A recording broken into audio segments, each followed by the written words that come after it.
Welcome to the Midlife Moms podcast. You're joining us for episode 2 of season 2, and we're so glad you're here today. My name is Amelia Rhodes, and joining me is my co-host, Brenda Yoder. Hello, Brenda. Hi, Amelia. I'm so glad that we have an opportunity to chat again today. I love our conversations. I do And too. it's been so fun to journey through season 1, and now we're entering season 2. And as we talked about in our last episode, there's just been a lot of life changes, some career changes for us and our husbands. And it's kind of the marker of this time of life that there's so many changes. And part of those changes is going to mean a little bit of change for our podcast format for this season. And that is partly due to my schedule this fall with my new job. And so I wanted to kind of give our listeners a little bit of a preview of what's coming in the next few episodes. Does that sound good to you, Brenda? Yeah, that does. So with my new job that I mentioned in the last episode, I've gone from part-time to full-time in a very full season of life. And I kind of discerned in leading into this job, it's not a typical 9 to 5. I used to have, Fridays off every week, and it's just kind of flexible because it's ministry and there are a lot of evenings and some weekends.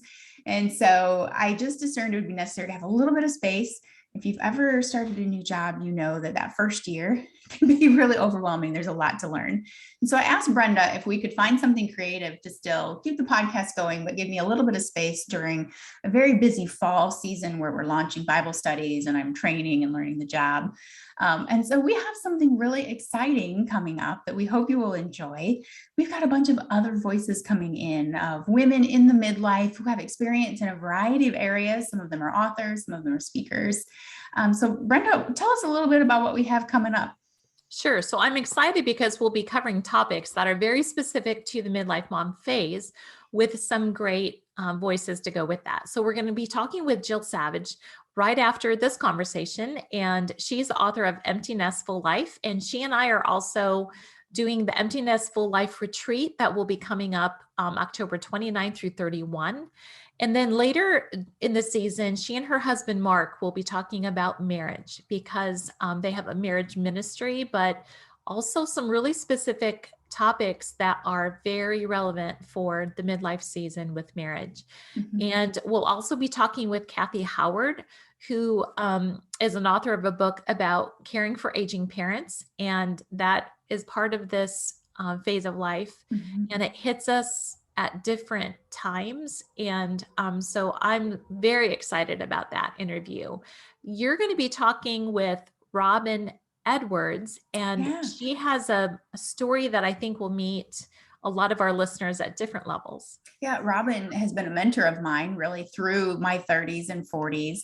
And she just experienced some very unique challenges in her 40s, and then in her 50s, how God kind of brought some redemption. So she's a former missionary, and you're just going to love her. A lot of energy, and it's a really great story of God's faithfulness through some challenges in her midlife. And then I'm excited to interview Meredith Terpelick. She is an older mom of a toddler. So she's actually, I think she's your age, Amelia, and she has a 2-year-old.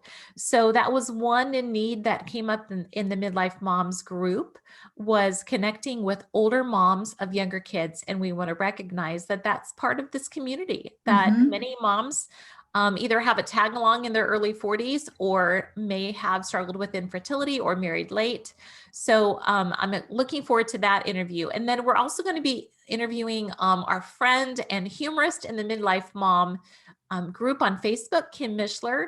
Kim and I are going to chat about kind of parenting at 2 different levels. She and I both have older kids in their early 30s, and then also have these younger kids about 10 years later, and the kind of the challenges of parenting at 2 different age levels, but then also talking kind of to our younger selves of some of the things that we have learned as kind of the mentor midlife moms through journeying through our 40s, and we're both now in our 50s. So I'm looking forward to that interview also. And then you and I will wrap up the season, and we may have a few extra things in there too that we haven't planned. Yeah, we're looking forward to it. So I know you will enjoy these guests. Each one brings such a unique perspective, and I think you'll find them very encouraging. Topics that Brenda and I don't necessarily have experience with, but these women do, and they have a lot of wisdom to share. And there'll be conversations just like you and I have. And that brings me to today's conversation, which is really talking about being a working mom or being a mom in midlife who makes that shift from having your kids be your primary focus to either starting a new job, starting a different career, or even if you still aren't looking at, I don't know that I want to work full time, or I don't have the perhaps you have the means to not have to work full time. What are those things that you can do in midlife that help you grow as a woman, but then also use the gifts and the callings that God has given you outside of being mom? Mhm. So, Amelia, I was just thinking back when you and I first met about 10 years ago. You were in your mid 30s, early to mid 30s. I was in my early 40s, and you were a stay-at-home mom. Like, I have watched you go from being a stay-at-home mom. I think Titus was in kindergarten when we first Mhm. met. Yeah. And I saw you go from, of course, you were already being a working mom as far as you were a writer. So again, those of us who are writers don't just sit at home and do nothing and the books appear. But Yeah. but And it you was, had, oh, go ahead. oh, I was just going to say, I saw you kind of make that jump into that first part-time job that then went into another job. And then, kind of have watched you go to the season where you're at now, where you're now fully in a full-time job in a very full season. Yeah, and if you had told me 10 years ago I was going to end up where I am right now, I would have believed you. In fact, even like 2 years ago, had someone told me I would end up where I am now, I wouldn't have seen it. And that's how God just brings us and prepares us and gives us experiences all along the way. And I can see now, to the ministry he's brought me to, in my work at the church, how 10 years ago he was preparing me. And it started with just kind of a hobby and interest, something I just started exploring on my own as the kids were going back to school. And I was writing and I started speaking. And for many of us, it might be volunteering somewhere. It doesn't always start as a job. It starts as volunteering for an organization or, getting involved with something that we're interested in. And I think I would encourage women in this stage, whether they're looking to go back to work or they are working or they're, looking for another activity, really considering and praying about what are my gifts and talents? Like, where has God gifted me? What is something I'm interested in, I'm passionate about? I've worked in a variety of nonprofits and churches over the years, and it's always started with just kind of an interest, a calling to use a gift or a skill. And I did not expect that it would turn into a career. But as I gained experience and as I volunteered, that was work that when it was time to look for a job, which came about because of just some life situations of, an illness and some bills and things we needed to pay for, I was able to take that volunteer work and kind of that hobby interest work that had been a little bit of freelance work, turn it into a resume and begin to build a career. Yeah, and I think that's really important because I think, especially for moms who may have stayed at home during a season, which I did, I was a full-time stay-at-home mom for over a decade. And I started just subbing in my mid 30s, early to mid 30s. And that turned into a job offer, which turned into me working full-time then while my kids were younger than what I had originally planned. But I thought I was going to be teaching in that position for a really long time. But when I was in the throes of the really busy season like you were, my husband and I were both teachers. We had 4 kids. My classroom size swelled to about 180 kids. And I realized when my oldest was actually your age, your daughter's age, Amelia, that I did only have 2 years with all of my family home together. And our life really was, I look back now, people sometimes say I'm busy now. And I think, no, you have no idea. We were dairy farming. My husband was a dairy farmer and a teacher. And I taught, and we had 4 kids in 2 sports each. And I actually went back to school full time into a graduate program at 40, into a 3-year program. And it really wasn't to get another career, but it really was to find a career that would give me sustainable options for part-time or full-time and flexible employment. Mhm. And so I chose counseling because it was the most versatile job within my skill set. to be able to have longevity for different work options. And man, did I feel like I just remember showing up to graduate school that very first day at 40 in a classroom full of 30 other people who were, 2/3 of them were in their 20s. And I cried and I just felt overwhelmed. I thought, what am I doing? I can't do this. And we talked about vulnerability last season. That was a really vulnerable step to make. Mhm. And it is, when you end up in the workplace, we have another friend who's in a position where she says she's the oldest on the team. And I have been in multiple situations in the church environment where I'm like, wow, I am a good 2 decades older than my coworkers. Not quite old enough to be their parent, but considerably older. And one of the things I have loved, and we've talked about this on the podcast, is that multi-generational relationships. And the workplace has been a beautiful place for that. And rather than writing myself off as too old or irrelevant, realizing what we each bring to the table and how we learn from each other. And we bring wisdom and experience in certain areas, and they bring an understanding in other areas. And I've really enjoyed that. And I catch myself, and this is one of the things I try to do. I catch myself when I'm in a circle and I'm realizing, oh, I'm the oldest one here, rather than dwelling on that. Just really focusing on, loving the people that are in the circle with me, listening to them, validating them and what they're bringing, and just trying to pour into them as well. Yeah. And I too, I currently am in a school where I job share. So we've talked before about the importance of community and not feeling alone. And that's one reason why I think as midlife moms, it's important for us to find community even before our kids leave home. Whether, again, even if you don't want to or don't need to work full time or part time, find some place where you can really thrive and be part of something outside of your family. It might be volunteering at a crisis pregnancy center or some type of agency in your community. Because what I found was, so I went to school for 3 years, got a dual degree, clinical mental health plus school counseling. And I was in a school for a while and then worked the last several years in private practice and primarily writing and speaking, being in private practice. But what I learned was when your kids are gone, there's nobody to talk to. It's just you and your husband, or with our youngest son when he was still home. And so COVID actually sent me back into going to a place where I can work, which is school. And so I now job share with someone who's in her 30s. And what I love is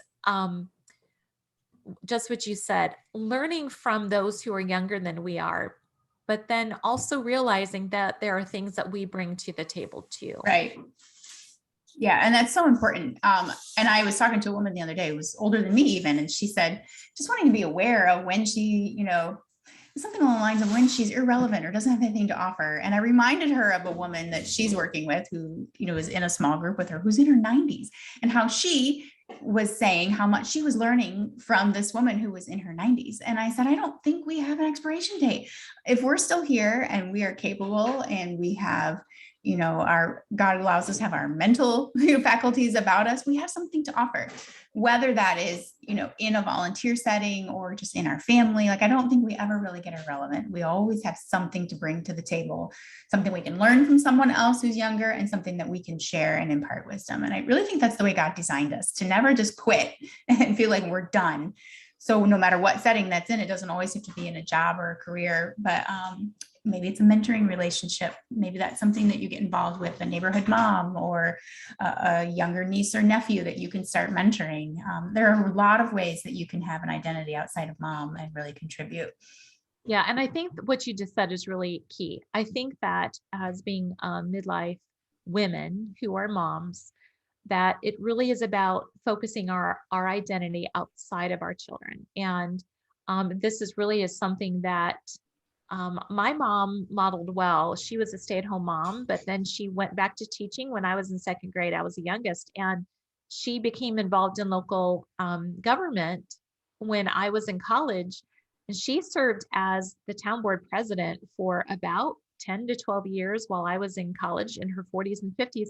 And she actually was on the town board again in her 80s, and at 85 last year, she went off and she was town board president at 85. So um, I think that our children benefit from seeing us as women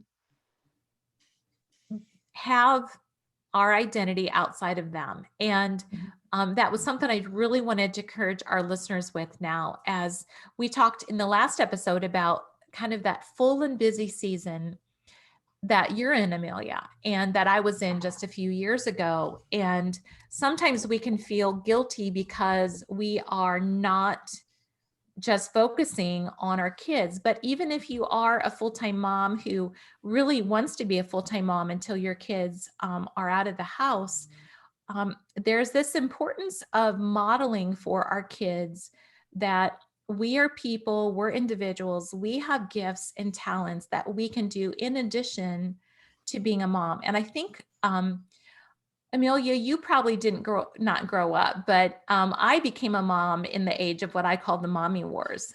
I became a mom actually 30 years ago of the day that we are recording this. So I became a mom as a very young mom in the early 90s.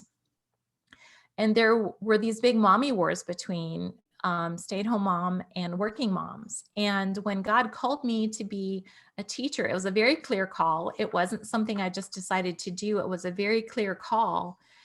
Um, I actually became something that I had judged for a long time. Mm-hmm. And so I just want to encourage anyone listening that we are all in this together. It's not about being a certain age and having to look or do a certain thing, but it really is about modeling for your kids that healthy identity outside of our role as a parent, and helping them also have kind of a courage and an independence Mm-hmm. that they really need to see. They really need to see that we as parents our life doesn't revolve around them, so that they can really go out and say, it's a healthy thing for me to go and do my thing. It really is a healthy thing for me to go and develop my own skills and interests.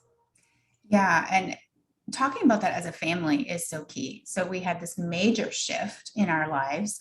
And going into this with me working full time and taking this type of ministry role, my husband just continued to reaffirm that with my kids of like, this is an incredible opportunity for your mom. Like these types of things don't come around very often. And their role in supporting, praying for me, encouraging me, doing things around the house. And that was such a gift to me. And I so appreciated his leadership. And so even having a conversation as a family about why we're doing this, where God has called you in this season, because it's going to mean sacrifices on their part as well.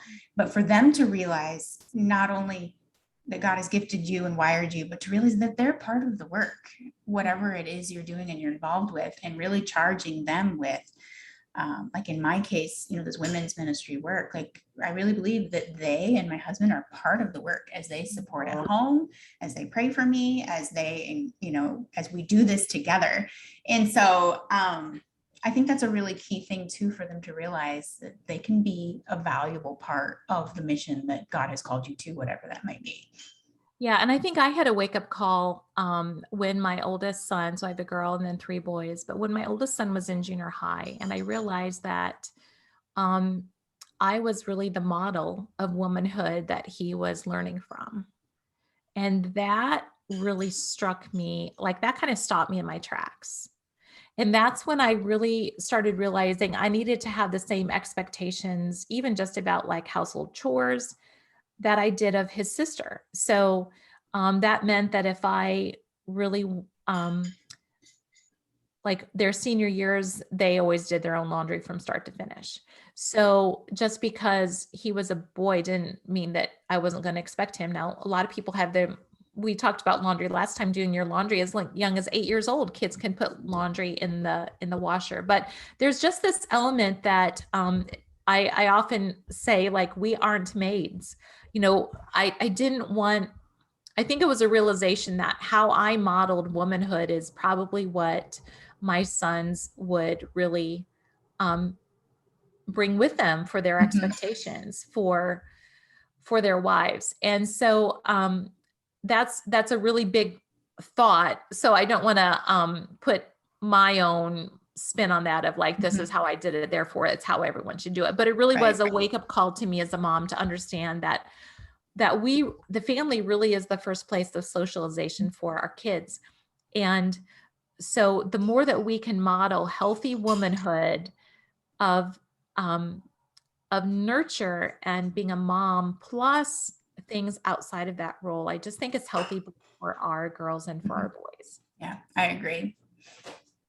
Well, so as we wrap up this episode, are there any funny career things that have come across your path, or any, I don't know, I guess, I think I'll just share one short thing is that, I would often make comments in my 40s, right? So I thought I was going to teach forever, and I went back to graduate school, but I'd still talk about things I would want to like be. I remember one of my kids said one time, like, Mom, like, why do you still talk about stuff that you'd like to do?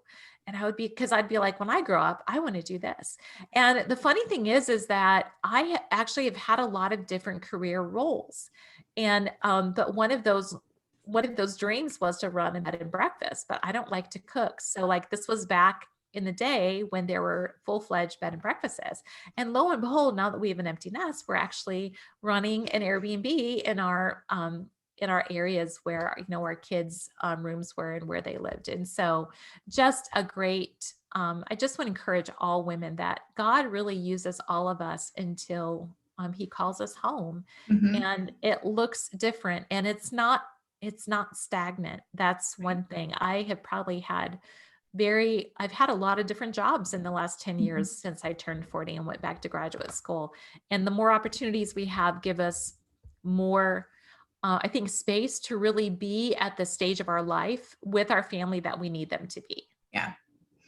I think my funny was something that my coworkers gave to me yesterday during a meeting, and we were talking about the relationships, that we get to develop outside of family, outside of our kids. And some of my coworker relationships over the past, 5 years have just been so meaningful to me. We've become true friends.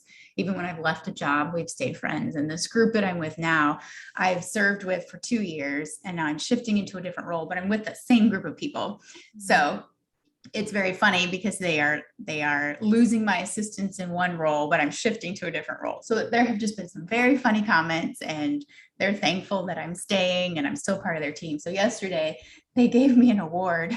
It was like something along the lines of like given to Amelia Rhodes, recognizing her as being, the most outstanding assistant we've had at this campus during the time that she was serving, and so it just had this very funny twist, and we had donuts and we laughed, and they celebrated with me that kind of shift in my position. And it was just very meaningful and very fun. And so we laughed, and I'm so grateful for those relationships. Yeah. And that just brings back one quick memory here before we wrap up. So when I graduated from graduate school, I didn't go through the graduation ceremony, right? Because we were a busy family. I had one in college, I had one in high school, one in elementary school, and one in middle school. But when it came time to receive my diploma, I never received it. And I called the school, and they actually had, they had overlooked it. They forgot it. And I didn't actually have a diploma. So here I went through 3 grueling years, driving an hour one way with a 1,000-hour internship on top of parenting 4 kids. And I didn't even get a diploma.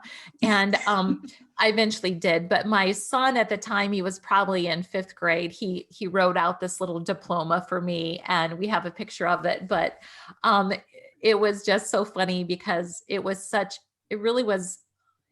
a full time of my life. But that's my encouragement, is whether it's going back to school or learning a new skill, trying something new. One thing I love is watching a lot of my empty nest colleagues and friends really grow and blossom during this time. And so I just want to encourage anyone, whether you're in your 40s, in your 50s. There's a line in the the movie Failure to Launch, where the mom says at the end, she says, I'm afraid your dad won't like who I am when you leave. Mm-hmm. And I think that's part of our insecurity of who are we when our kids are no longer in front of us. Mm-hmm. And so we just want to encourage all of us in this stage to not be afraid, but to trust the plan that the Lord has for you. Yeah. And I would just encourage you to really spend some time in prayer and evaluate where are you gifted? What do you enjoy doing? And ask God to begin to reveal that to you, because you do have gifts. You do have things that He has placed within you to use that will make the world and the community around you a better place. And so explore those gifts, and they might be something you'd never thought of before. So where can our readers, or are not our readers, where can our listeners continue with us in this conversation? We would love to continue this conversation in our Facebook group. Search for us there, Midlife Moms Community and Podcast. We've got over 600 women as we're recording this, who join in almost daily conversations.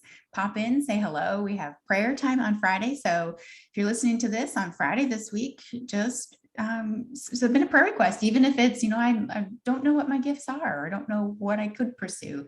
We would love to pray for you and encourage you. And it's a vibrant community of women encouraging each other in this stage of life. You can also find us on Instagram at Midlife Moms Podcast, and you'll find that the Instagram account is not as chatty as it was in the first season because of all the logistics that we've talked about. I too am working as a school counselor and in a full season with all the other work that I do. So we are living all of this right in front of you, which means that we are here for you. But you'll also see the reality of us living out a full life in front of you. Absolutely. Thanks again for joining us. We will see you next time. And we look forward to these interviews and these conversations that are coming up in the next few weeks. We hope you'll enjoy them too. And we'll look forward to chatting about them in the Facebook group. We'll see you soon. See you soon.